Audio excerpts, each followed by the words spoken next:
Hello दोस्तों, subscribe कीजिए हमारे इस चैनल को और साथ ही इस घंटी वाले बटन को दबा दें ताकि सारी जानकारी आपको मिलती रहे। जय श्री राम मित्रों, हमारे चैनल में एक बार फिर से आपका स्वागत है।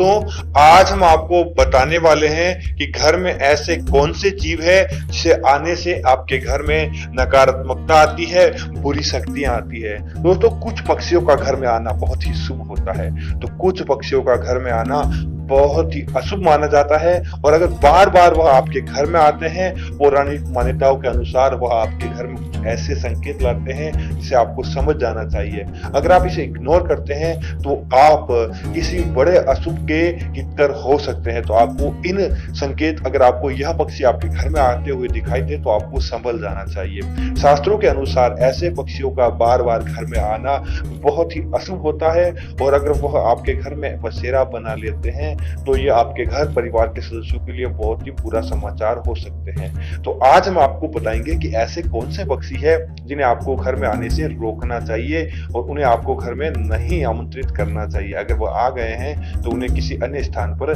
शिफ्ट कर दें। अब बात करते हैं दोस्तों, ऐसे कौन से वह पक्षी है जिनकी हम आज आपको बात कर रहे हैं। पहला है दोस्तों चमगादड़। दोस्तों, जिस घर में चमगादड़ अपना बसेरा बना लेता है उस घर में नकारात्मकता विशेष रूप से मौजूद होती है, और उस घर में कभी भी सुखाली नहीं आती, उस घर में कंगाली आती है, वहां पर बुरी शक्तियां आती है, नकारात्मकता आती है। तो कभी भी चमगादड़ को अपने घर में भूलकर भी नहीं आने दें, क्योंकि यह अपने साथ हमेशा नकारात्मकता लेकर आती है और अंधेरे में निवास करती है। तो आपके घर में इनको आमंत्रित नहीं करें। दोस्तों, दूसरी चीज है दोस्तों काला कबूतर। दोस्तों, आपके घर में काला कबूतर बार बार आ रहा है और वह एक ही संकेत आपको दे रहा है, चुप नहीं हो रहा है, तो यह आपके लिए नकारात्मकता का संकेत है। हाँ, आपके घर की छत पर एक आधा बार कबूतर का बोलना शुभ होता है, लेकिन अगर बार बार वह ऐसे ही करता है तो वह आपके लिए अशुभ समाचार लेकर आ रहा है और साथ ही साथ आपके लिए नकारात्मकता लेकर आ रहा है। दोस्तों, इसी तरह टिटहरी दोस्तों एक ऐसा जीव है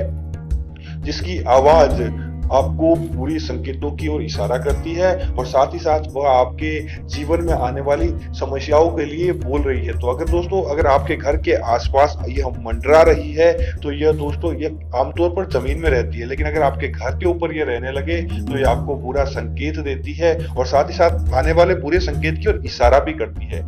लेकिन दोस्तों, अगर आपके घर पर छोटी वाली चिड़िया अपना घोंसला बना लेती है या फिर कभी कभार कोई कबूतर आपके घर पे आता है तो यह बुरा संकेत नहीं है, यह शुभ संकेत माना जाता है। और अगर यह बार बार आते हैं तो आपके घर में माता लक्ष्मी आने वाली है, और इसी के साथ ही यह आपके घर में बसेरा डालने वाली है। दोस्तों, इसी तरह अगर हम देखें तो दोस्तों उल्लू लक्ष्मी जी का वाहन होता है। वो कभी कभार आपके घर की ओर दिखाई देता है तो बहुत ही अच्छा संकेत है। लेकिन दोस्तों, अगर बार बार आपके घर पर उल्लू आ रहा है तो यह आपको बुरे संकेतों की ओर इशारा करता है, और वह देख रहा है कि आपके घर परिवार में किसी तरह बड़े विघ्न की ओर इशारा कर रहा है। तो आपको समझ जाना चाहिए, और अगर बार बार आता है तो आपको उसका कुछ निदान करना चाहिए। तो उम्मीद है कि यह जानकारी आपको पसंद आई होगी। हमारे चैनल को सब्सक्राइब करें, वीडियो को लाइक और शेयर जरूर करें ताकि ऐसी जानकारी आपको मिलती रहे।